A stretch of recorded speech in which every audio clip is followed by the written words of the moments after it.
Welcome to Module 2 for KNH 214 Global Wellbeing. Module 2 is your well-being in comparison to those elsewhere.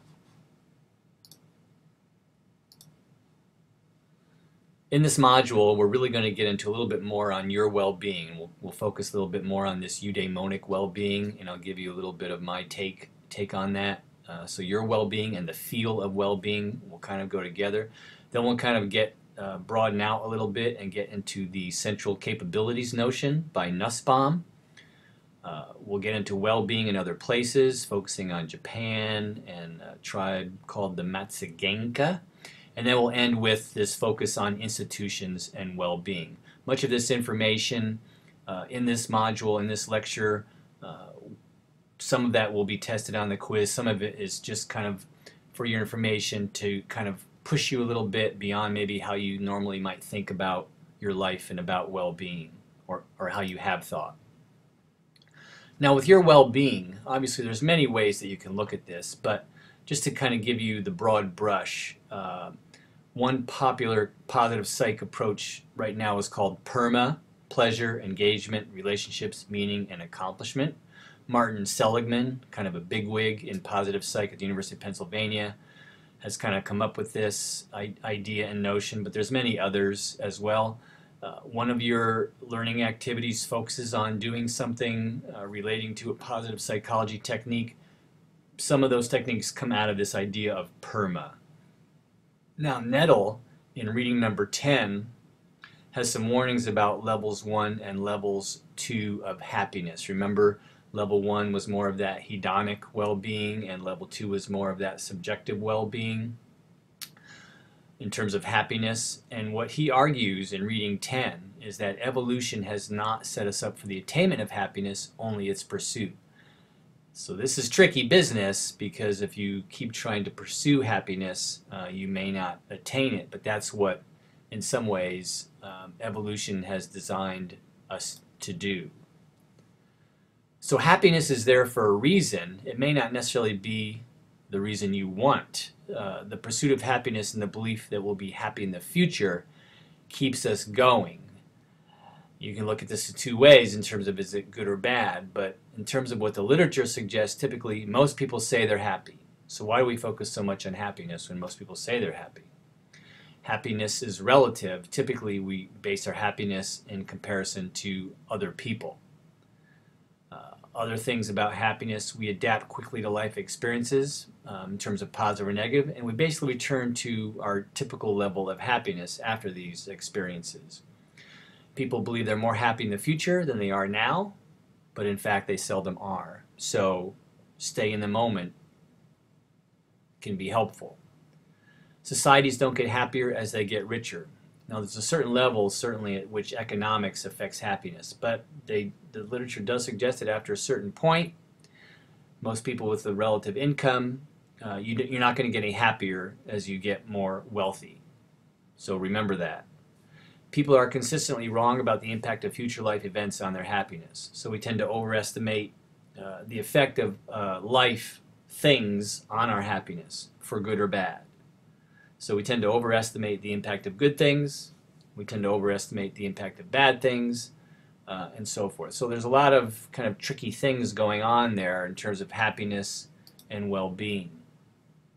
So considering this, why do we spend so much time on kind of looking at our emotions, looking at our feelings, and trying to be happy, when in fact level 3 happiness, more of this deeper meaning and purpose, which some would call eudaimonic well-being, I've called it that. My friend Doug Newberg in reading number 11 calls it feel, and they're connected. So this is really a little bit some ideas or thinking about how you might want to approach your well-being.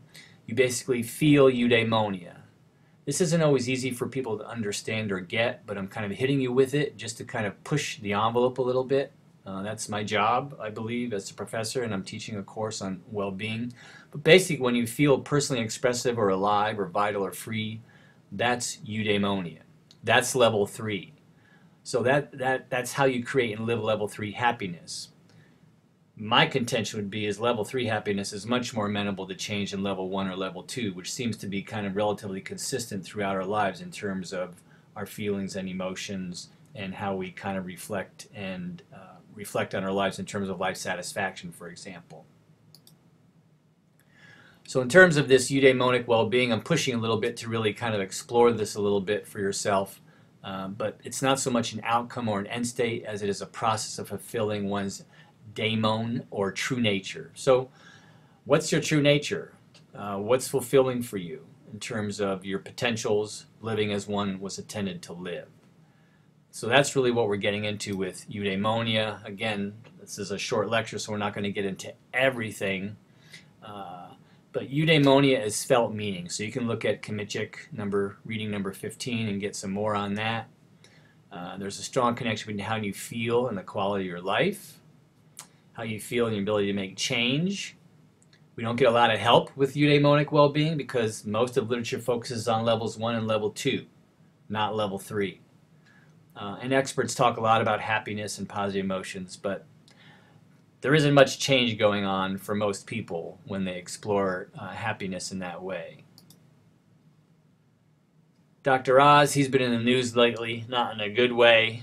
I kind of lost a little bit of respect for him in terms of what he does, but he's still a good man. He's pretty knowledgeable. He does have a nice quote that I like.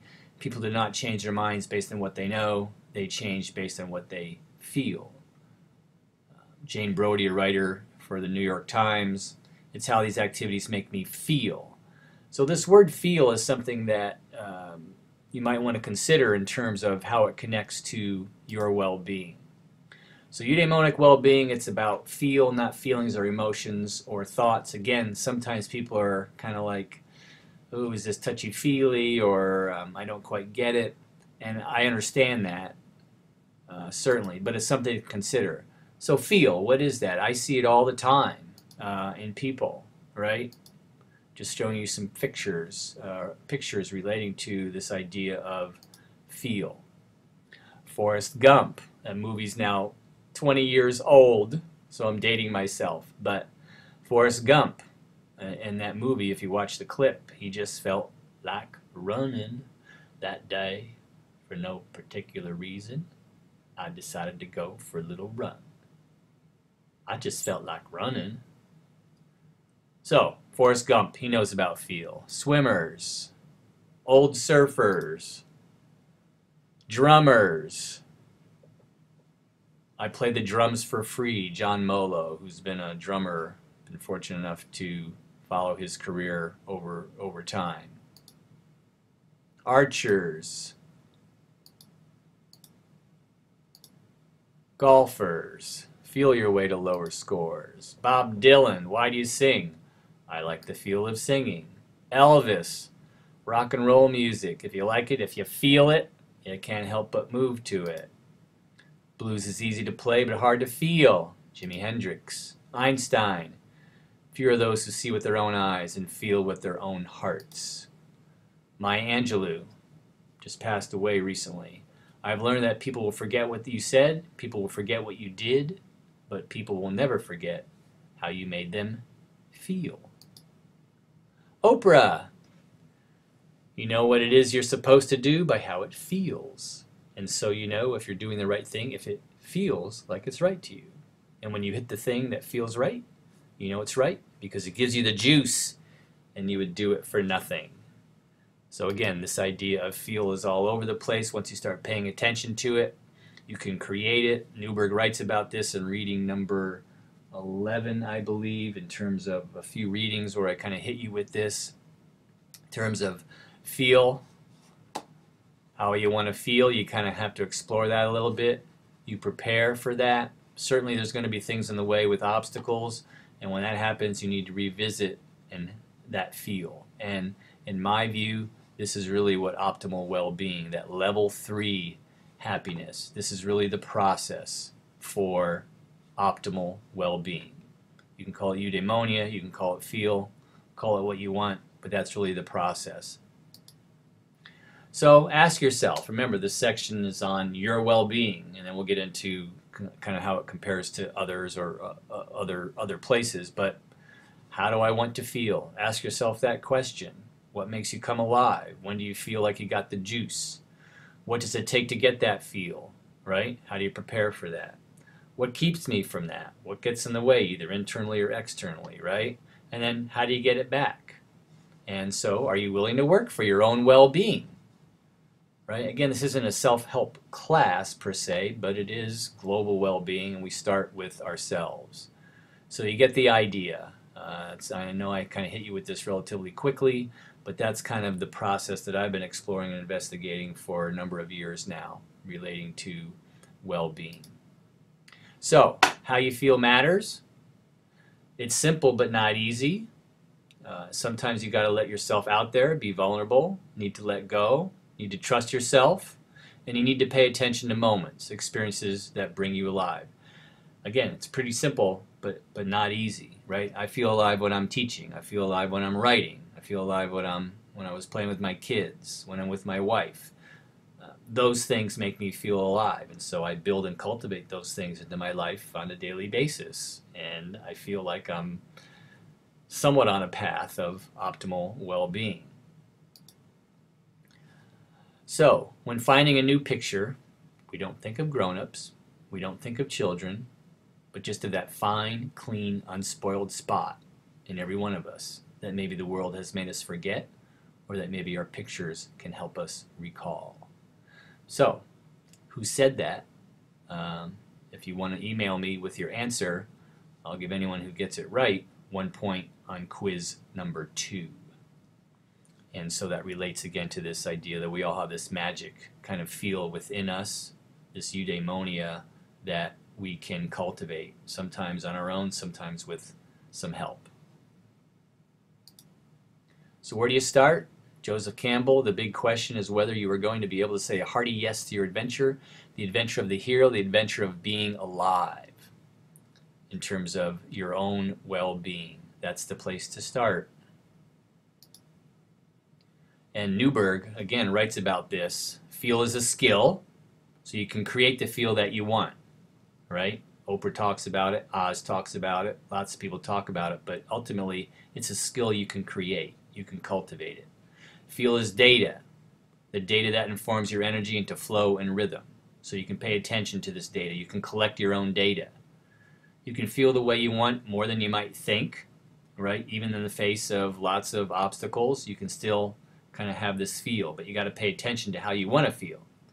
And then most people simply are not paying good enough attention to the opportunities to maximize their feel of life. They're focused too much outward on other people, on hardship, whatever it might be. So pay attention. Scott Hewler wrote a great book called Defining the Wind, and he writes, our own body is the greatest perceptive instrument ever designed. So you need to pay attention to your own body and to the surroundings and what's around you. And I think I'm going to stop here, and we'll kick in lecture 2 for module 2. We'll get into kind of a bigger picture thing of well-being in terms of what some other people, especially Nussbaum, think about what well-being might be, or the conditions for well-being, and then we'll get into some other ideas relating to Japan and the Matsugenka tribe, and then we'll end with institutions. So to summarize this section, we talked a little bit about more kind of my take on well-being and how we might be able to cultivate that for ourselves. And it was mostly relating to this idea around eudaimonic well-being and feel. They kind of go together, and that was my take on it. So try it, pay attention over the course of the class. You'll be doing some things for yourself, for your own well-being, and see if any of this makes sense.